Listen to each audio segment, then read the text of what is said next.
নবনির্মাণে যুক্ত হচ্ছেন তাদের প্রত্যেককে আমি অন্তর থেকে শুভেচ্ছা অভিনন্দন জ্ঞাপন করি। আপনারা এর আগে আমার আগের যিনি বক্তা তিনি ইতিমধ্যে অনেকগুলি এই ধরনের রোজগার মেলায় উপস্থিত হয়েছেন ভারত সরকারের মন্ত্রী হিসেবে, এবং তিনি খুব স্পষ্টভাবে তার অভিজ্ঞতার ভিত্তিতে এখানে বক্তব্য রেখেছেন যে মাননীয় প্রধানমন্ত্রী নরেন্দ্র মোদীজির নেতৃত্বে, উদ্যোগে, ইচ্ছায়, স্বচ্ছতার সঙ্গে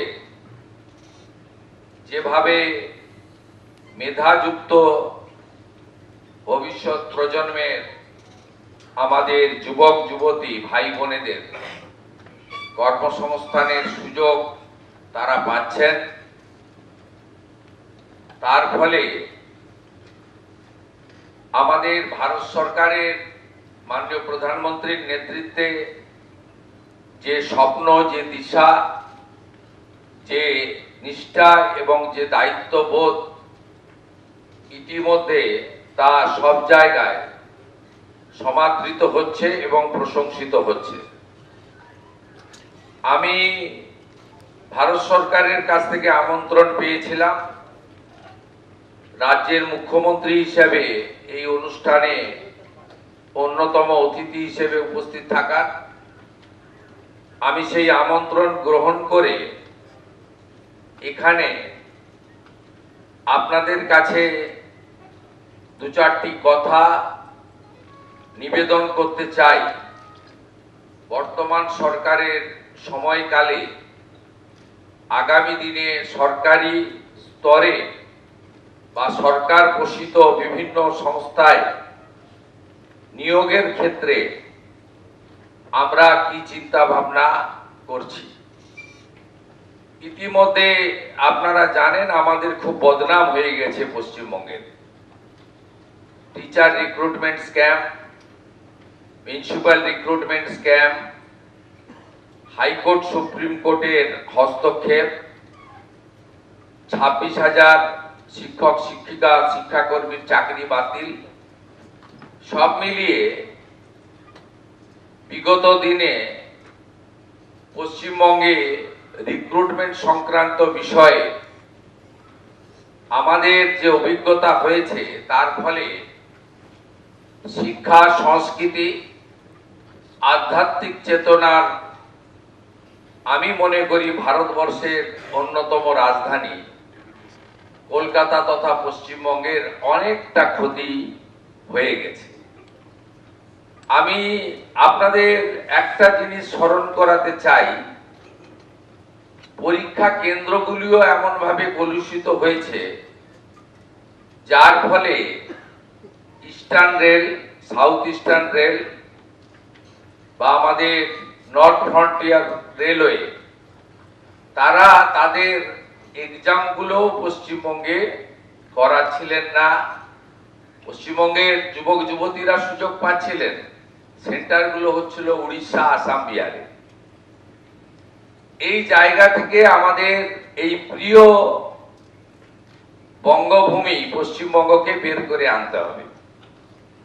খুব উৎসাহজনক ভারত সরকারের নিয়োগ প্রক্রিয়া এবং দেশের সর্বোচ্চ নেতা মাননীয় প্রধানমন্ত্রীর হাত দিয়ে, তার উপস্থিতিতে এই ধরনের রোজগার মেলার মধ্য দিয়ে আমাদের অ্যাপয়েন্টমেন্ট ডিস্ট্রিবিউশন, এটা নীরবে করা যেত, কিন্তু নীরবে না করে করার মধ্য দিয়ে যারা নিয়োগ প্রক্রিয়াকে কলুষিত করছেন, যারা নিয়োগ প্রক্রিয়াকে দূষিত করছেন, তারাও এই ধরনের প্রক্রিয়ার মধ্য দিয়ে নিজেদেরকে সংশোধিত করবেন আর অন্যরাও শিখবেন। এটাও একটা তার বড় দৃষ্টান্ত বলে আমি মনে করি। প্রথমত মাননীয় প্রধানমন্ত্রীকে ধন্যবাদ জানাবো।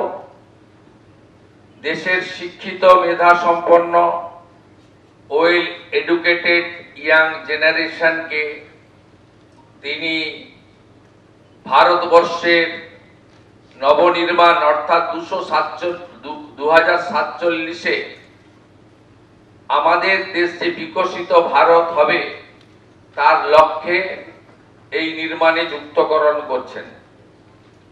দ্বিতীয়ত, আমরা সবাই জানি বিগত দিনে শিক্ষা অভিভাবকরা দিতেন জ্ঞানার্জনের জন্য। আধুনিক যুগে অভিভাবকরা শিক্ষিত করে তোলেন, আধুনিক শিক্ষায় শিক্ষিত করেন কর্মসংস্থানের একটা আশা বা স্বপ্ন নিয়ে। যে আশা বা স্বপ্ন এই পশ্চিমবঙ্গে বিগত কয়েক বছর ধ্বংস হয়েছে, সেই জায়গা থেকে ভারত সরকার তাদের আশা স্বপ্ন পূরণ করার জন্য নতুন প্রজন্মের, শিক্ষিত প্রজন্মের দিকে হাত বাড়িয়ে দিয়েছেন। এটাও একটা উল্লেখযোগ্য দিক। আমি প্রথমবার এই ধরনের কেন্দ্রীয় সরকারের আমাদের রোজগার মেলার কর্মসূচিতে উপস্থিত হয়েছি, যদিও আমি রাজ্যের বিরোধী দলনেতা হিসেবে বিগত দিনে ভারত সরকারের তথা রেলের নানা কর্মসূচিতে আমাকে সম্মানের সঙ্গে তারা ডেকেছেন এবং আমি উপস্থিত ছিলাম। এখান থেকে আমি একটা কথাই ঘোষণা করতে চাই, আগামী দিনে রাজ্য সরকারের নিয়োগের ক্ষেত্রে কেন্দ্রীয় সরকারের রেলওয়ে রিক্রুটমেন্ট বোর্ড সহ আধা সামরিক বাহিনীর নিয়োগ সহ কেন্দ্রের নানা সংস্থার নিয়োগের ক্ষেত্রে যে ধরনের সদর্থক উদ্যোগ এবং ভূমিকা ভারত সরকার নিয়েছেন, সেই দেখানো কর্মসূচিতে ডবল ইঞ্জিন সরকার পশ্চিমবঙ্গে কাজ করবে। এবং আমি ব্যক্তিগতভাবে মনে করি